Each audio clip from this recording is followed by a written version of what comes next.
Video hii, komenti hizi kwa kweli zimewavuruga watu wengi sana. Tukio hili kuonekana kwa askofu akiwa ameshika fuvu, kiukweli limewaacha Wakatoliki wengi ambao hawaelewi vizuri mafundisho ya kanisa kuweza kutereka. Sikiliza mpendwa, usiogope. Na wengine wanadhani sio kanisa Katoliki, wengine wanasema ni AI, na wengine wakasema ni neo, na wengine Wakatoliki wakanifollow wakidhani labda wamekosea njia, wamekosea kuifollow akaunti hii. Sikiza, upo mahali sahihi. Kwanza, kabla sijaendelea kuwaelekeza juu ya maana tukio hili, wewe kama sio Mkatoliki, tafadhali ondoka katika posti hii. Kiukweli itakuvuruga kabisa. Haya tunayoyafanya hayatoki angani, yana msingi wake katika maandiko matakatifu. Hata imani yako hiyo ilikuwa bado haijazaliwa asili ya tukio hili tu linapotokea. Hivyo kaa kwa kutulia. Kwa kuwa mafundisho haya ya kuhusu, andika tu katika comment section na ondoka, na uondoke kweli. Na wewe Mkatoliki mwenzangu, andika katika comment section, najivunia Katoliki wangu. Ukae kwa kutulia, usiteteleke, usiogope. Twende kwa pamoja kujifunza. Haya yote hayatoki angani kama nilivyosema, yote yana msingi wake katika maandiko matakatifu. Kwanza, kwa wale wote ambao wanasema ama wanadhani kwamba halikuwa kanisa Katoliki, tukio hilo ni la kanisa Katoliki. Tukio hilo ni la kanisa Katoliki. Tukio hilo lilifanyika tarehe 17 Agosti mwaka 2026 huko Catania katika kisiwa cha Sicily nchini Italia, wakati wa maadhimisho makubwa ya kihistoria ya miaka 900 tangu masalia Mtakatifu Agata yaliporudishwa nyumbani huko Catania kutoka Konstantinopoli mwaka 1126. Kumbe masalia haya ya Mtakatifu Agata yalirudishwa Catania mwaka 1126 baada ya kukaa Konstantinopoli kwa muda mrefu. Na mwaka huu 2026 wanaadhimisha miaka 900 tangu kurejeshwa kwa masalia hayo. Mtakatifu Agata ni nani? Huyo ambaye masalia yake yanahifadhiwa kwa kipindi kirefu hicho. Mtakatifu Agata ni bikira na mfiadini wa karne ya 3 aliyeuawa takriban mwaka 251 baada ya Kristo huko Sicily, Italia. Sababu ya kuuliwa kwake ni kwa kukataa kuiacha imani yake ya Kikristo chini ya mateso makali. Na leo hii ni mlinzi wa wagonjwa saratani ya matiti, wachimbaji wa madini na wahudumu wa zimamoto. Historia yake ya kina ambayo ni ndefu kidogo nitaiachia katika mtandao wa YouTube. Kama wewe unatamani kumjua Mtakatifu Agata kwa undani na kujifunza juu ya masalia yake, basi huna budi kuingia katika chaneli yetu ya YouTube ya Oscar Mkatoliki. Kitu kinachoonekana kutoka katika video hii, kunaonekana kuna sanamu ya dhahabu na fedha ambayo kiuhalisia ni kishikio maalum cha masalia ya watakatifu. Sio tu sanamu ya kawaida, ni kihifadhio cha masalia ya watakatifu kinachoitwa reliquari.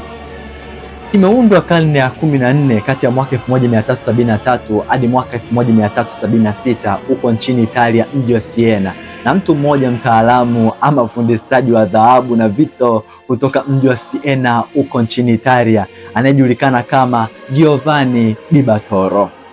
Na pia katika video hii tunamuona kiongozi wa kanisa anayeonekana akiinua na kulionyesha fuvu la Mtakatifu Agata kwa waamini kabla ya kuliweka ndani ya reliquari hiyo. Askofu huyo anaitwa Askofu Mkuu Luigi Renna wa jimbo kuu la Catania. Wapendwa katika Kristo, hilo fuvu pamoja na masalia mengine yote yanaitwa relic. Na kitunzaji cha relic ama masalio hayo kinaitwa reliquari. Sisi tupo pamoja hapo? Katika kanisa Katoliki, relic imegawanyika katika makundi matatu. Ama haya masalia watakatifu yamegawanyika katika makundi matatu: daraja la kwanza, daraja la pili na daraja la tatu. Daraja la kwanza, hii ni sehemu ya mwili wa mtakatifu kama vile mifupa, nywele, damu au tishu. Daraja la pili ni vitu ambavyo mtakatifu huyo alivitumia au kuvisafirisha pindi alipokuwa hai kama vile nguo, rozari au vitabu vya sala. Na daraja la tatu ni kitu chochote kama vile kitambaa ambacho kimegusishwa kwenye reliki za daraja la kwanza au la pili. Masalia haya hayaabudiwi, bali huheshimiwa kama ukumbusho hai wa kumtukuza Mungu aliyetenda makuu kupitia watu wake. Sasa Baada ya fuvu kuwekwa salama ndani ya sanamu hiyo, Kardinali Pietro Parolin ambaye ni katibu wa Vatican aliyetumwa na Papa kama mjumbe maalumu aliongoza ibada ya kulivika taji la dhahabu sanamu hilo kama ishara ya heshima. Katika mafundisho ya Kanisa Katoliki, waamini hatuabudu mifupa au masalia ya miili ya watakatifu, kwani kufanya hivyo ingekuwa ni ibada ya sanamu au ushirikina, bali tunawaheshimu. Heshima hii inayotolewa ni kwa sababu miili yao ilikuwa ni hekalu la Roho Mtakatifu na walionyesha ushujaa mkubwa wa imani hadi kufa, kama huyu Mtakatifu Agata aliuawa kikatili na Waroma karne ya 3 kwa kukataa kuikana imani yake. Najua ni maswali mengi hapo kichwani mwenu na mengine mengi meyaongea katika comment section, ambayo kiukweli kuyajibu yote moja moja ni ngumu, lakini yote kwa pamoja yamejikita katika maana ama katika swali hili moja: ni kwa nini Kanisa Katoliki linahifadhi na kuheshimu masalia ya watakatifu? Huo sio ushirikina? Yana msingi gani katika maandiko matakatifu? Kwanza, wapendwa katika Kristo, twende vizuri hapa. Kanisa Katoliki, chanzo cha mafundisho yake sio Biblia pekee yake ama maandiko matakatifu pekee. Na kama hilo kubaliani nao, ina maana ya kwamba wewe si Mkatoliki na mafundisho haya hayakuhusu, hivyo endelea na safari yako. Kwanza subiri kabla hujaondoka. Wewe ambaye unapinga mapokeo ya kanisa, unaweza ukaniambia katika Biblia ni wapi pameandikwa usherekee sikukuu ya Krismasi na mwaka mpya, lakini unasherekea? Ni wapi katika Biblia pamekwambia kwamba vitabu halisi katika Biblia ni 66 au ni 73? Lakini unaamini hivyo, unayapinga mapokeo, unafuata mafundisho yake. Anyway, hayo sio ya muhimu. Hebu tuje kwenye swali halisi. Kanisa Katoliki linahifadhi na kuheshimu masalia ya watakatifu ambayo yanaitwa relics, si kwa sababu linaamini kwamba mifupa ama vitu hivyo ni Mungu, bali kwa sababu vina uhusiano wa karibu na watu ambao walikuwa mashahidi wa Kristo. Kuna sababu kadhaa ambazo zinatufanya sisi wa Katoliki tuyahifadhi na kuyaheshimu masalia haya ya watakatifu. Sababu ya kwanza, kwa sababu mwili wa mwanadamu una heshima mbele za Mungu. Ukristo haufundishi kuwa mwili ni kitu kibaya. Mwili ni sehemu ya mwanadamu aliyeumbwa na Mungu, na zaidi ya hapo, Wakristo wanaamini katika ufufuko wa miili. Mtume Paulo anasema, hamjui ya kuwa miili yenu ni viungo vya Kristo? Rejea waraka wa kwanza Mtume Paulo kwa Wakorinto sura ya 6 aya 15. Na pia waraka huo huo wa kwanza kwa Wakorinto sura ya 15 aya 42 nasema, mwili upandwa katika mwili wa kuharibika, katika hali ya kuharibika, ufufuliwa katika hali ya kutoharibika. Kwa hiyo mwili wa mtakatifu hauchukuliwi kama kitu kisichokuwa na thamani mara tu baada ya kifo. Sababu ya pili, watakatifu walikuwa ni vyombo vya Mungu. Kanisa linawaheshimu watakatifu kwa sababu ya kile ambacho Mungu amekitenda ndani yao. Kwa mfano, Mtakatifu Agata hakuheshimiwa kwa sababu mifupa yake yenyewe, bali kwa sababu alikuwa shahidi wa Kristo. Masalia yake yanawakumbusha waamini maisha yake ya imani na ushuhuda wake. Hii ndiyo tofauti muhimu. Tunamwabudu Mungu peke yake na tunawaheshimu watakatifu.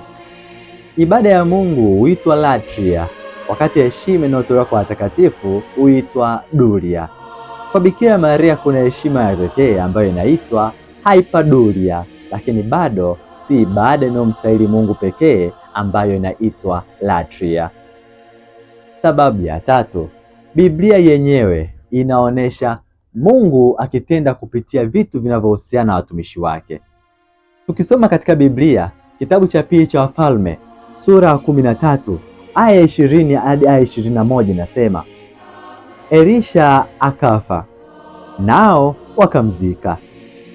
Basi vikosi vya Wamoabi wakaingia katika nchi mwanzo wa mwaka. Ikawa walipokuwa wakimzika mtu, angalia, waliona kikosi, wakamtupa yule mtu kaburini mwa Elisha. Mara yule maiti alipoigusa mifupa ya Elisha, alifufuka akasimama kwa miguu. Neno la Bwana. Tumshukuru Mungu. Hapa tunaona mtu aliyekufa alipotupwa kwenye kaburi la Elisha Alipogusa mifupa ya Elisha akafufuka na kusimama. Hapa tunaona Mungu akitumia mabaki ya mwili wa nabii kama chombo cha muujiza. Mfano mwingine ni wa Matendo ya Mitume sura ya 19 aya ya 11 hadi aya ya 12 inayosema, Mungu akafanya kwa mikono ya Paulo miujiza kupita kawaida, hata wagonjwa wakaletewa leso na nguo zilizotoka mwilini mwake, magonjwa yao yakawaondokea, pepo wachafu wakawatoka. Hapa tunaona jinsi Mungu alifanya kwa mikono ya Paulo miujiza ya kupita kawaida, hata wagonjwa waliletewa leso na nguo zilizotoka mwilini mwake na magonjwa yao yakawaondokea. Hapa hata nguo zinazogusana na mwili wa Paulo vilitumika katika matukio ya uponyaji. Wapendwa katika Kristo, mifano ipo mingi, hata ile ya kivuli cha Petro. Kasoma mwenyewe Matendo ya Mitume sura ya 5 ile aya ya 14 hadi aya ya 16, tunaona watu wanawaleta wagonjwa wengi ili angalau waguswe na kivuli cha Petro kusudi waponywe magonjwa yao. Hapa tunaona tena Mungu akitenda kupitia uwepo wa kimwili wa mitume. Hii inasaidia kuelewa kanuni pana ya kibiblia. Mungu anaweza kutumia vitu vya kawaida vya kimwili kama njia ya kuonesha neema yake. Na pia kuna yule mwanamke aliyekuwa akiugua kwa miaka 12, alimkaribia Yesu na kugusa vazi lake. Tukirejea katika Marko sura ya 5 aya ya 25 hadi aya 34, tunaona tukio hili. Na Yesu alipogundua kwamba nguvu zimemtoka, akemgeukia yule mwanamke na kumwambia, imani yako imekuponya. Kwa vazi lenyewe halikuwa Mungu, lakini Mungu aliruhusu uponyaji uhusishwe kwa kugusa kitu kilichokuwa kinahusiana na Kristo.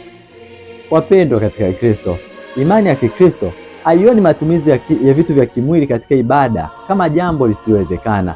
Mwenyezi Mungu anaweza kavitumia kuyatenda maajabu makubwa. Hebu nakumbusha kisa hiki kama mfano huu.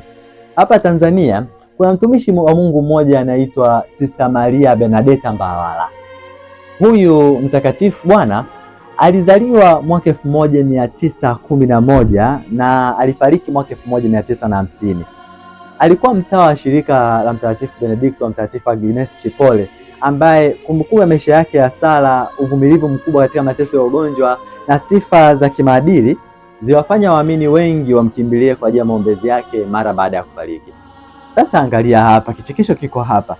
Kutokana na shuhuda za uponyaji na kupata neema mbalimbali kupitia maombezi yake, wimbi la mahujaji lilikuwa kubwa kiasi kwamba watu walianza hadi kuchimba na kuchukua udongo ama mchanga kutoka kwenye kaburi lake kama kumbukumbu au kwa imani ya kutumia kwa uponyaji.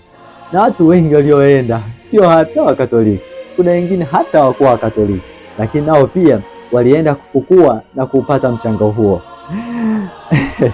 Si na hao tuwaita walikuwa ni washirikina. Anyway, sisi tuendelee.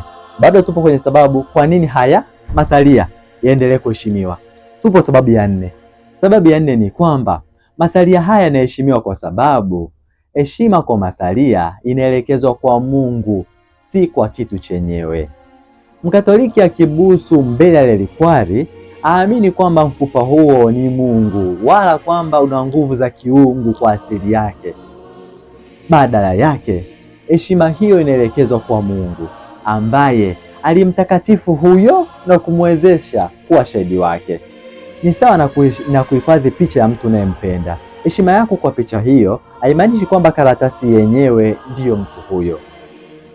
Sababu ya 5, kwa sababu relics ama haya masalia yanatukumbusha kwamba utakatifu ni wa mwili mzima. Ukristo hauhusiani na roho peke yake. Kristo alichukua mwili halisi, akafa mwili halisi na akafufuka mwili halisi. Kwa hiyo kanisa linaheshimu mwili wa mtakatifu kama historia halisi ya mtu anayemfuata Kristo. Ndiyo maana kanisa linafundisha kwamba relics za watakatifu zinapaswa kuheshimiwa, lakini si kwa ibada inayomstahili Mungu.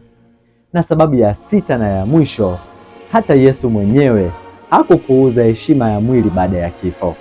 Katika mwinjili Yohane sura ya 19 aya 38 hadi aya 40, tunaona akina Yosefu Arimathaya na Nikodemo wakichukua mwili wa Yesu na kuuzika kwa heshima, na walitumia manukato ili kuupaka. Na pia katika Yohane sura ya 20 aya 6 hadi aya 7, baada ya ufufuko wanafunzi walikuta vitambaa vilivyokuwa vimefunika mwili wa Yesu vikiwa vimewekwa kwa utaratibu. Hii inaonyesha mtazamo wa Kikristo kwamba mwili haukuwa kitu cha kutupwa bila heshima. Mwisho nimalize kwa kusema hivi, mtu akisema ama akikufuata wewe Mkatoliki akakwambia kwamba Wakatoliki mnaabudu mifupa ya watakatifu, sema hapana. Kanisa Katoliki linamwabudu Mungu peke yake. Masalia yanaheshimiwa kwa sababu ya uhusiano na utakatifu ambao Mungu aliwatakasa, na maandiko yenyewe yanaonyesha wazi wazi Mungu akitenda kupitia vitu vinavyohusiana na watumishi wake. Hivyo Mkatoliki mwenzangu, usitetereke, usiogope, jiamini, amini imani yako, amini kile ambacho nakiamini. Usitetereshwe na mafundisho mengi ya watu wengi wanaokuja bila hata kuelewa. Anayekuja kufundisha wewe hajawahi kufuatilia na kujua msingi wa kanisa ni nini katika imani hiyo. Wanasema tu ushirikina ni uchawi kwa mitazamo yao ya kihisia. Imani ni tendo la ndani zaidi. Imani sio kitu tu cha kuonekana kwa nje na kumaliza kuhukumu na kujaji. Asitokee mtu kukuhukumu wewe. Jiamini, baki katika msimamo wako.